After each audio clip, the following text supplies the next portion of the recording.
Sit back and relax because it's time to take 15. I'm Liani. And I'm Caroline. During the next 15 minutes, we'll journey around Central Virginia.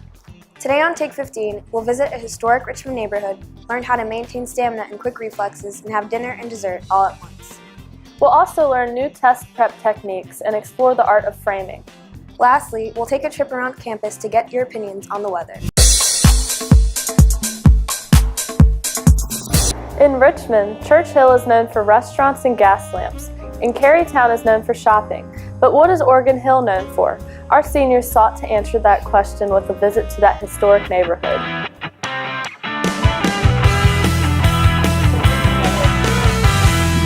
Being neighbors doesn't make you a community. Communities are based off of communication, hospitality, and readiness to help others. You may not find those qualities everywhere, but you will here in the Organ Hill community. I'm Amira, here to visit the community that makes everyone feel at home. I've lived in Organ Hill off and on since about 1992, but I bought my first house here in 2002. Organ Hill is one of the oldest intact urban neighborhoods in Richmond. I've always been attracted to this neighborhood because it has been sort of a very intact, somewhat insulated neighborhood. This is one of the many parks located in Organ Hill neighborhood. Residents of the area come here to bond, play, and create memories that will last forever. Residents also come together at meetings to discuss things going on in their community. Meeting times and dates are posted on their website, organhill.net. The website is also used as a place to share insights, knowledge, and opinions about the neighborhood. I'm sure taking a stroll in this lovely historic neighborhood will brighten anyone's day. I'm Amira with Acquired Taste. We hope we whet your cultural appetite. Remember being told to eat your dinner before dessert? Well, we found a way to combine both your entree and dessert courses into one meal with dinner cupcakes. Here's Tony to dish out the details. One of the different types of dinner cupcakes you can make is chicken and waffles. All you need is waffle mix, fried chicken, buttercream icing, cupcake liners, and a cupcake pan. First, you want to preheat your oven to about 425 degrees, so when you're ready to put your cupcakes in the oven, you don't have to wait. Then put your dry waffle mix into a bowl and add water. Whisk it at a steady pace and make sure you get all the air bubbles out. Then you want to place the cupcake liners into the cupcake pan. Evenly distribute the waffle batter in each cupcake. You can pick up the waffle pan up and drop it lightly on the counter to get any air bubbles out if necessary. After that, you can place your cupcakes in the oven and move on to your chicken. Fill a 1/4 inch of vegetable oil in your frying pan. Place the chicken in the pan and flip every 8 minutes. When done, drain the grease from the chicken by placing it on 3 paper towels. Once your cupcakes are done, let them sit for 15 minutes. Squeeze and pipe the icing on the cupcakes in a circular motion. Go back to your chicken and cut it at about thumb length and place it on top of the cupcake. You can garnish it with maple syrup or powdered sugar. If you're interested in any other dinner cupcakes, there is a pizza recipe. I enjoy making dinner cupcakes because it seems to make people happy and it's easy to make, so I don't really mind making them. A regular cupcake you can only eat for dessert, but a dinner cupcake you can eat for dinner, like breakfast and lunch and stuff. After dinner, it's time to hit the books, or should I say App Store, to prepare for the SAT. SAT prep has come a long way, and as with everything else, there's an app for that.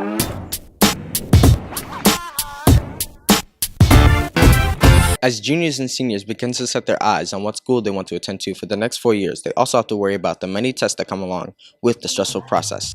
The SAT Prep app was created by the College Board, who administers the SAT test. This allows students to get the questions that will most likely appear on the test. The app is free of cost, but requires you to either make an account with College Board or log in with your already made account to use all of the features. The more you develop a daily routine, the better you'll become at answering the questions. The app has many features like the SAT question of the day that features a science, math, reading, or writing question that may appear on the test. When you open the app, the question of the day is at the top of the page. When you click on it, it tells you what category this question is in and then directs you to the question of the day. You get a new question every day and can compare your answers to other people that have submitted their answers as well.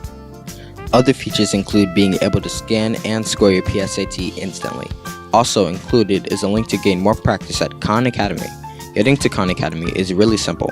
It's one of the bottom buttons on the home screen. When you click on it, you have to sign in with your Khan Academy account or make an account. If you feel like you're ready to take the test, they include a link to register for the new SAT. The SAT Prep app has thousands and thousands of users spread across the world. The app has a 4+ rating on the App Store. Most of the ratings were positive with a few negative comments. The negative comments were that the scan and score feature doesn't work at times. You can find this app on the Apple Store or Google Play using both a laptop and phone.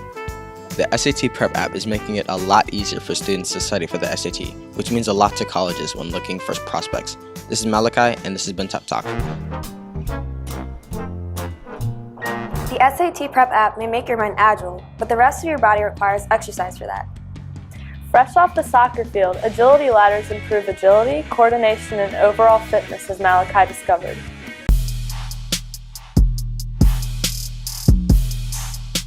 The agility ladder is used by people who play all kinds of sports, like to exercise, and everyone in between.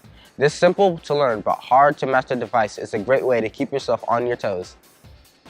The agility ladder is best operated outside on the grass. It can be used indoors too, but the best results come with using it on the grass. After warming up and stretching, you'll be ready to go, running for at least 5 minutes, and then stretching out your legs and arms will prepare you to use the ladder. This device prepares you for your sport because it builds up footwork, and you have to be fast for soccer, and it makes your feet move faster. This device also improves your footwork, speed, agility, and lateral movement. Another benefit of the ladder is that it improves the durability of your ligaments, which reduces your risk of injuries. I think it's good for most athletes in general, regardless of the sport. I mean, you can use it basketball, tennis is good for it, obviously soccer. I mean, it just works on anything with that quick bouts, sprints, movements, side to side, quick feet. So I think any athlete it's good for. Once you set up the ladder on a flat surface, you can get to work. You can do many different types of drills, from simple hops to very complex movements. This product, depending on the drill, can be easy or can be really challenging. If you still don't see a reason to incorporate the ladder into your workout routine, remember that when used correctly, it becomes a form of high-intensity interval training. At least 2 to 3 times a week is best to build up that agility and quickness. But then we also use it throughout time during practices just to keep it up. I use the agility ladder pretty much every practice I have. Another aspect of the ladder is the inexpensive cost. It can be purchased almost anywhere or can be drawn onto any surface if needed. As you can see, the agility ladder is used in many different ways, from just jumping to complex movements. So if you're a sporty person looking to improve your skills, look no further. I'm Malachi for Take15. These drills seem easy, but they take practice to master. Something else that seems easy but isn't is framing a picture.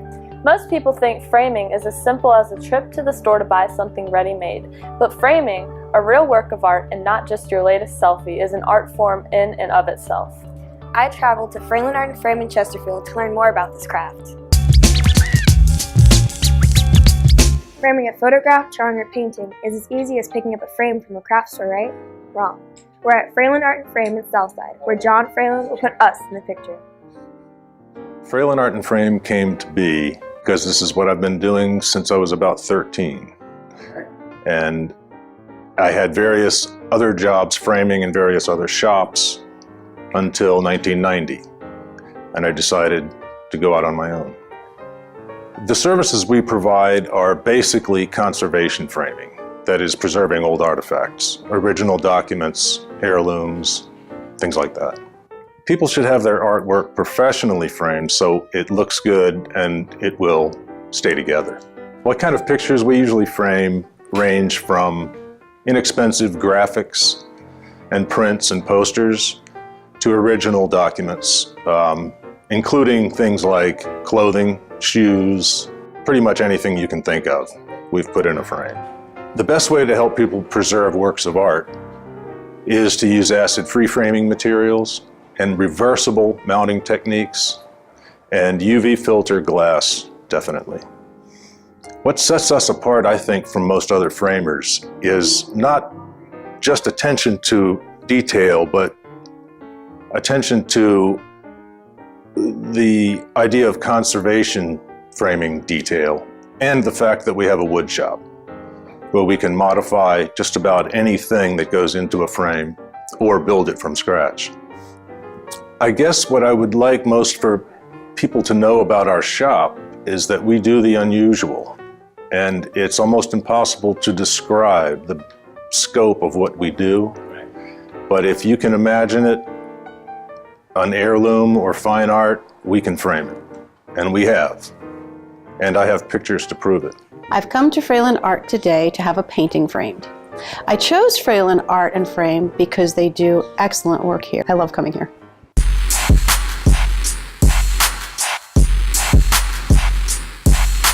Seeing how framing is done is pretty cool, but what's not cool is the end of winter. I love cold weather. And I'm ready for winter to be over because I love warm weather. We went out on campus to ask students their seasonal preference. Let's hear what they had to say.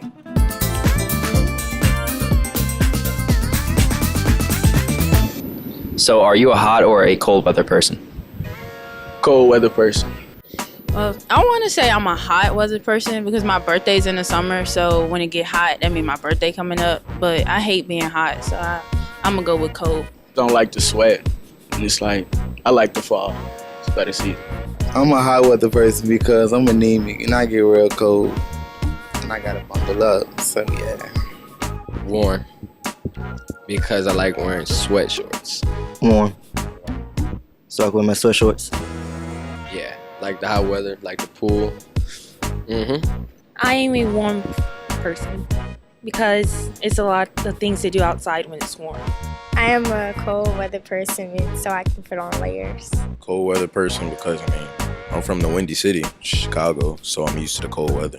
I'm a cold weather person. It feels way better when it's cold. I am a warm weather person because I just deal with the heat a little better than the cold. I don't like the hot. It feel, yeah. I'm a cold weather person because I like to sleep in cold weather, best weather to sleep in. I'm a cold weather person because I like to drink chocolate milk. I'm a cold weather person because I like to drink hot chocolate.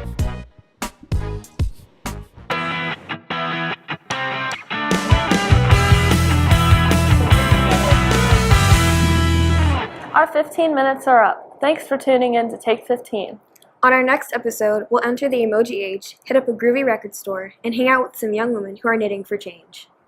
Until then, I'm Caroline. And I'm Leonie. Thanks for watching.